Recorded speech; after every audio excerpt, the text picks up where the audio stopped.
that Sims was likely running for his life, judging by the muddy rainwater stains on his pant cuffs and the fact he tripped in a pothole. Reacher also notices smudged ink on Sims's palm that looks like a kite, which could be tied to drug activity. When Lieutenant Colonel Hortense Field shows up to check on the case, Reacher realizes the kite design is like the ones used in Afghanistan, a region known for heroin production. He connects the dots between this case and one involving aviation fuel, so he asks Dixon to dig into it again, thinking he knows what was being transported on the plane. Back in the present, Neagley and Dixon are looking over some numbers. Neagley figures out the numbers represent days and months, with each page corresponding to a month, and the numbers 26 and 27 indicating someone working 6 days a week. Dixon notices the records cover the last 7 months, and the numbers show things went from decent to pretty bad by month 7. They start wondering what exactly these numbers are tracking. Later on, Russo comes back to tell Reacher and O'Donnell that they have a lead on someone who booked a ticket from Denver to JFK. Meanwhile, AM realizes some people are looking for him. To test his theory, AM bumps into a cop and notices the suitcase is empty, confirming his suspicion. He burns his ID, calls Langston to explain the delay, and reassures him that even though it's Langston's first time, AM has done this plenty of times.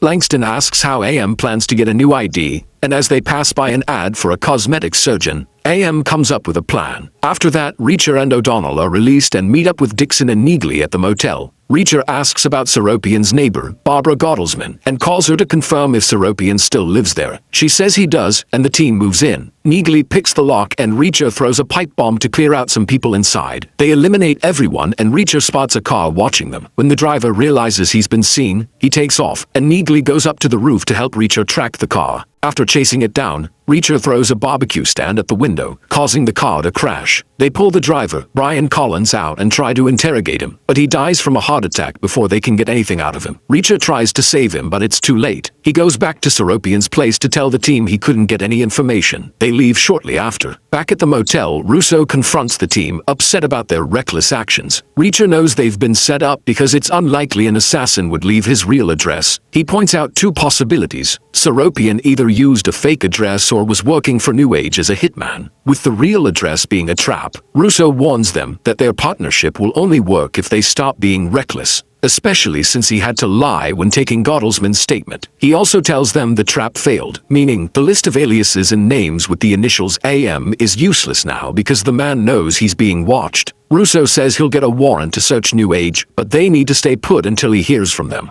Reacher gives him their burner number and ignores Russo's warning not to do anything reckless. Reacher and the team decide to storm New Age HQ with their car, telling everyone to grab anything valuable in the HR server room and Director of Operations office. They loot everything they can find. While they're at it, Reacher finds a photo of some employees and collects it. When the team burns their disguises, they're shocked to see that Swan is one of the people in the photo. The team is going through all the information when O'Donnell suggests Swan might have been involved in tracking them down. Reacher immediately rejects this, saying he trusts Swan from their time together in the military. However, O'Donnell finds out that Swan was working for New Age as Assistant Director of Security under Shane Langston, the Director of Security. They also learn that Brian Collins, the driver, was an associate security officer. Meanwhile, Neagley suspects that Marlo Burns knew she was sending them into a trap. O'Donnell is frustrated about having to check out all the employees because they could have played a role in setting them up. Meanwhile, in New York, Russo is being chewed out by his boss, Lieutenant Drew Marsh, for the break-in at New Age. Marsh is mad because the break-in set their investigation back. He blames Russo for not keeping an eye on the 110th unit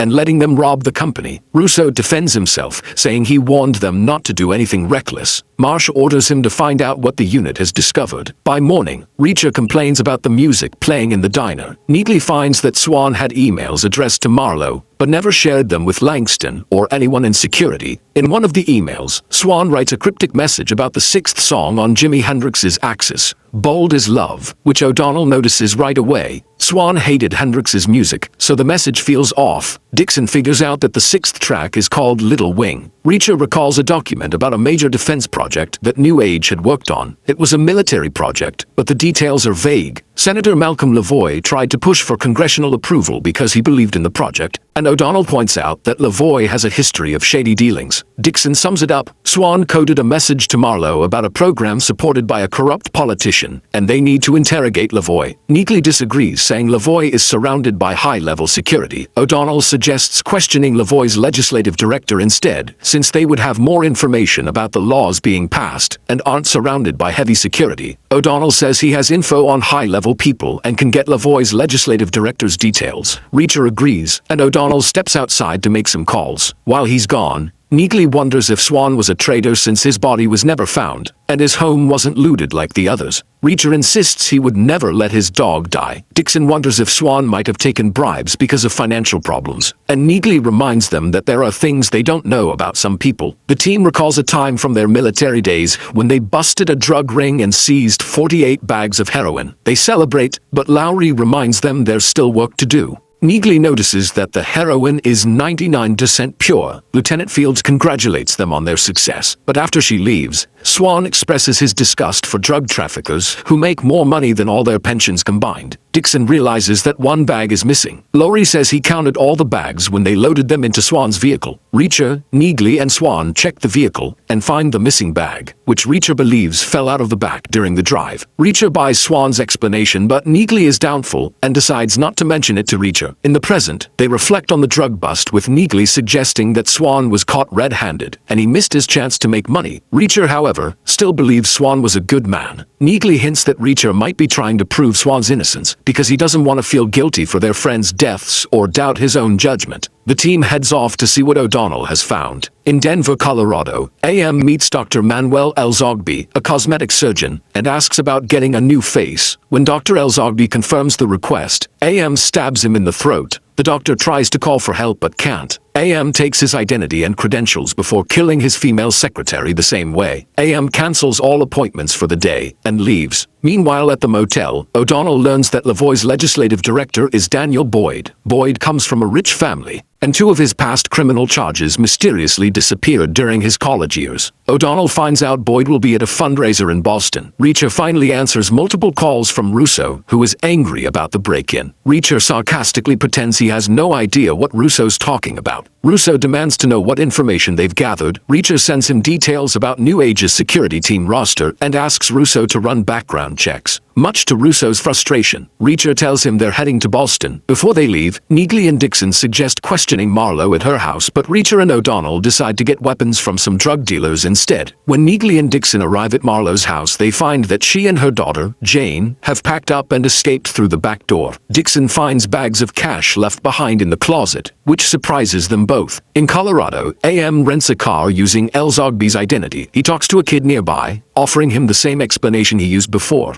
In Boston, the team reunites at a clothing store to dress up for the fundraiser. O'Donnell is confused about where Reacher's casual clothes went, and Reacher bluntly says they're in the trash because he didn't want to carry luggage. O'Donnell jokingly calls him sociopathic for not keeping anything extra. O'Donnell asks about Marlowe's whereabouts, but Reacher isn't sure what's going on with her. O'Donnell teases that Marlowe could be Reacher's soulmate since she only packed her toothbrush, but Reacher laughs it off. Neagley, disgusted with her formal outfit, Reacher offers to pay Neagley back for her dress in 2 months with his pension money, and she agrees. Dixon steps out in her evening gown, and Reacher is clearly flustered by her appearance, which Dixon notices. At the opera, Dixon pretends to be a lost patron and lures Boyd, who offers to swap her tickets for a better seat with his aide. Neagley is watching and confirms Boyd has taken the bait. Outside, Reacher and O'Donnell wait at a nearby diner while analyzing some numbers. When a waitress casually mentions tallying their check, Reacher realizes it's a set of fractions adding up to 2,197, with only 1,547 successful attempts counted. When they account for failures, the number drops to 650, matching the phrase 650 at 100K each. During his investigation, O'Donnell gets a call from one of his children, where he advises them to only use their hands for helping, not hitting. Reacher sarcastically remarks that O'Donnell must have brass knuckles in his pocket. O'Donnell says domestic life has changed him since his military days, and he wouldn't trade it for anything. He suggests that life with Dixon could be good for Reacher, but Reacher says he'd rather settle down with 4 or 5 dogs. Considering Dixon a close friend, Neagley announces the intermission is over and Dixon and Boyd are leaving. Reacher's guy is in position. In an alley, Boyd tries to do drugs with Dixon, but Lieutenant Oscar Finley catches him in the act. In the interrogation room, Finley questions Boyd about the drugs. Boyd tries to intimidate him with his family's influence and his position, but Finley is unfazed and tells Boyd the woman in the car isn't his wife. He also knows Boyd is working for Lavoie. Finley gives Boyd a cover story about the FBI, and then Reacher and O'Donnell enter, pretending to be Jack Margrave and Blake due to their past connection with Finley. Boyd demands his lawyer, but Reacher and O'Donnell threaten to leak his infidelity and drug use unless he gives them information about Little Wang. Boyd hesitates, but eventually gives in after O'Donnell threatens to call his wife. He reveals that Little Wing is a code name for software that allows missiles to defeat all countermeasures.